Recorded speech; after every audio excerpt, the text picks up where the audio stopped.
আসসালামু আলাইকুম। দূরে এবং কাছে সবাইকে স্বাগতম জানিয়ে শুরু করছি আজকের রান্না। ঘরে থাকা সহজ কিছু উপকরণ দিয়ে আজ করে দেখাবো নারকেলের প্যানকেক। যারা ভাজা পোড়া খেতে খুব একটা পছন্দ করেন না, তারা খুব সহজেই এই রেসিপিটি বানিয়ে নিতে পারেন। কথা না বাড়িয়ে চলুন শুরু করি আজকের রান্না। প্রথমে আমি পোরটা তৈরি করব, সেজন্য এখানে নিয়ে নিলাম একটা প্যানের মধ্যে 4 কাপ নারকেল, হাফ কাপ গুড় এবং দিয়ে দিলাম 1 কাপ চিনি। আপনারা চাইলে সম্পূর্ণ রান্নাটি গুড় দিয়েও করতে পারেন। আমি গুড় আর চিনি মিশিয়ে দিলাম, দিয়ে দিলাম একটা তেজপাতা। এখন এগুলি দিয়ে নেড়ে ভালো করে রান্না করে নিব। খুব বেশি রান্না করতে হবে না, জাস্ট পানিটা শুকিয়ে গেলেই হবে। নেড়ে চেড়ে মিডিয়াম হিটে রান্না করে নিতে হবে।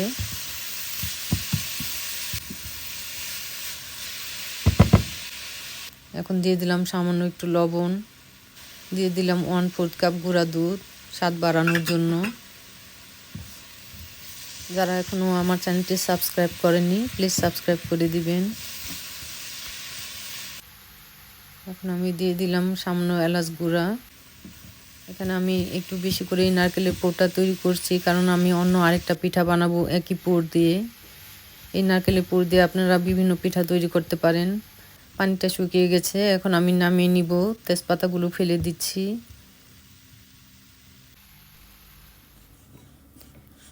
এখন আমি পুরটা একটা বাটিতে ঢেলে ঠান্ডা হওয়ার জন্য রেখে দেব একপাশে। এখন আমি পিঠা তৈরি করার জন্য ব্যাটারটা তৈরি করে নিব। সেজন্য এখানে নিয়ে নিলাম 1 কাপ চালের গুঁড়া এবং 1 কাপ ময়দা।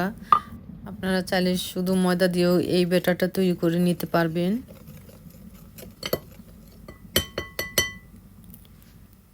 এখন আমি এখানে দিয়ে দিলাম 1 কাপ নারকেলের দুধ এবং সেই সাথে 2 কাপ পানি দিয়ে আমি এই ব্যাটারটা তৈরি করে নিব।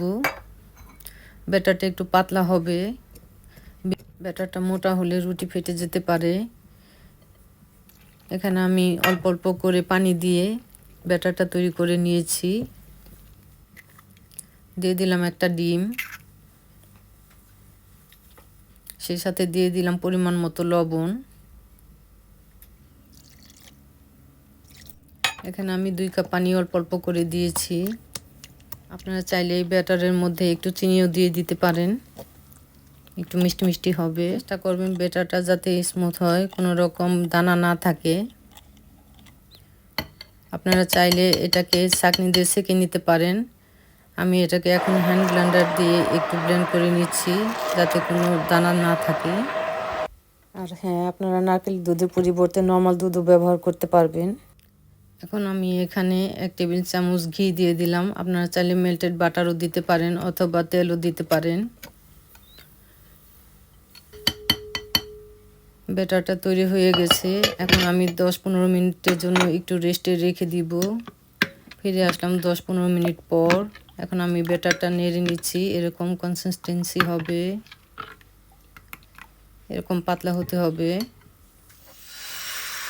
এখন আমি প্যানটা গরম করে মিডিয়াম হিটে এই প্যানকেকগুলি তৈরি করে নিব।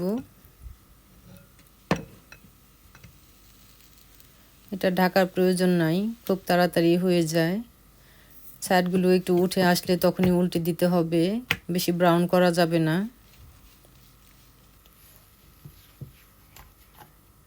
তৈরি হয়ে গেল একটি প্যানকেক। এভাবে আস্তে আস্তে আমি সবগুলো প্যানকেক তৈরি করে নিব।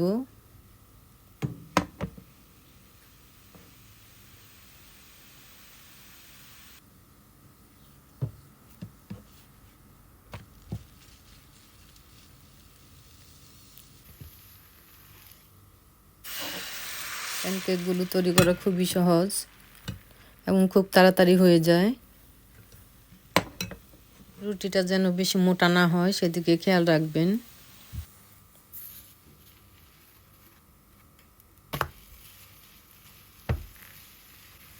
এভাবে আমি সবগুলো প্যানকেক তৈরি করে নিলাম।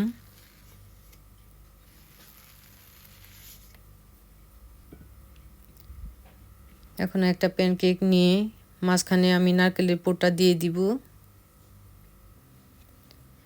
তারপর এটাকে রোল করে নিব।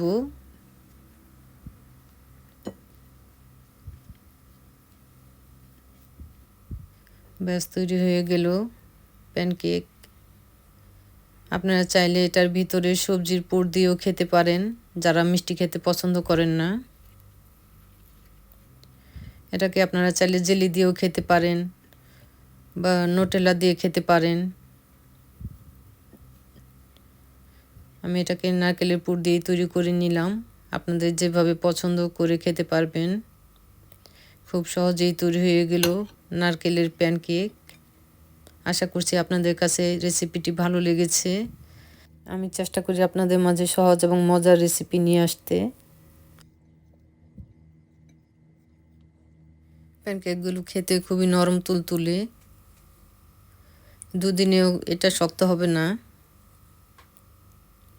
আপনারা এভাবে বানিয়ে ফ্রিজে রেখে খেতে পারবেন 2-3 দিন। ভালো থাকবেন, সুস্থ থাকবেন। ফিরে আসবো নতুন কোনো রেসিপি নিয়ে। আল্লাহ হাফেজ।